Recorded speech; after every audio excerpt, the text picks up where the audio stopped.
Dans une petite ferme, dans des fourrés denses de bardanes, la mère canard a trouvé un endroit confortable pour construire son nid.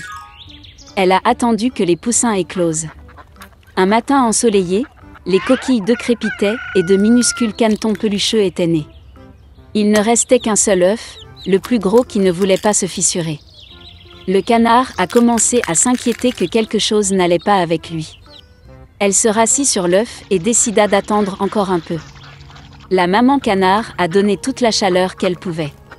Elle pensait que cette nana devait être la plus belle, puisqu'elle l'incubait depuis si longtemps. Bientôt, un poussin a éclos du dernier œuf, mais il ne ressemblait pas du tout au reste des canetons. Il était beaucoup plus gros et ses plumes étaient grises.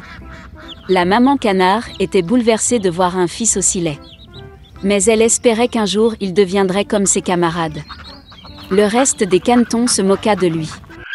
Il pensait qu'il était méchant et ne voulait pas jouer avec lui.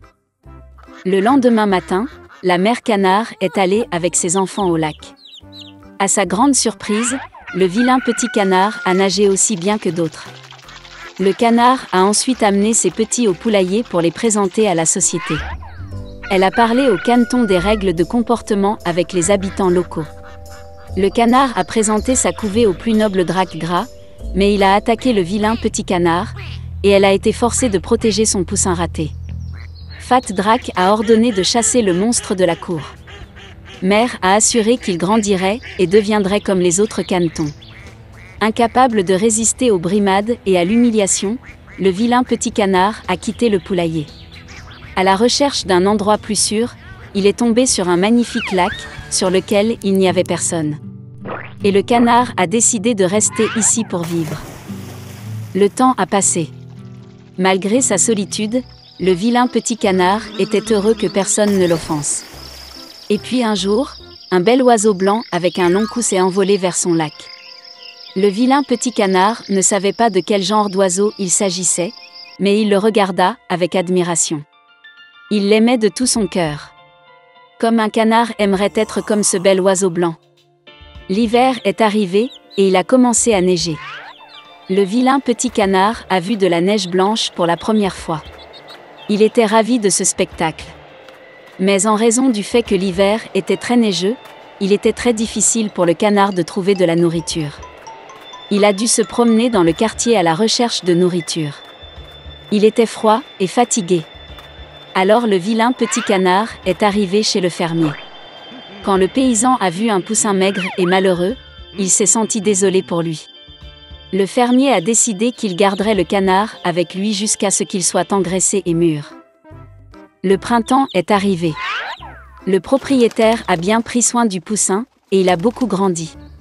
Le canard avait déjà besoin de beaucoup d'espace, et le fermier a décidé de le relâcher au lac. Debout sur la rive du lac, le vilain petit canard regarda son reflet dans l'eau. Et il ne pouvait pas en croire ses yeux, il ne pouvait pas se reconnaître et pensait qu'il y avait quelqu'un d'autre derrière lui. Et puis le canard s'est rendu compte que le merveilleux oiseau dans le reflet était lui-même. Pour fêter ça, il s'est débattu et a nagé sur tout le lac, d'un bord à l'autre. Et soudain, il vit le même bel oiseau blanc avec un long cou, qu'il avait vu une fois auparavant. Le vilain petit canard a décidé de nager plus près d'elle. Mais le bel oiseau n'avait pas peur, mais au contraire, elle a souri et a fait un clin d'œil, et ensemble ils ont nagé à travers le lac. Le vilain petit canard ne pouvait pas croire à son bonheur. En passant, un gros drac au bord du lac a dit qu'il n'avait jamais vu un si beau jeune cygne de sa vie. Quelle a été sa surprise quand il a découvert que le vilain petit canard qu'il avait jadis chassé du poulailler était un beau cygne. Il s'avère que le vilain petit canard était un cygne dès le début, un œuf est tombé accidentellement dans un nid de canard. Et quand le beau jeune cygne est rentré à la maison, tout le monde dans la cour de volaille a eu très honte de l'avoir offensé une fois à cause de son apparence.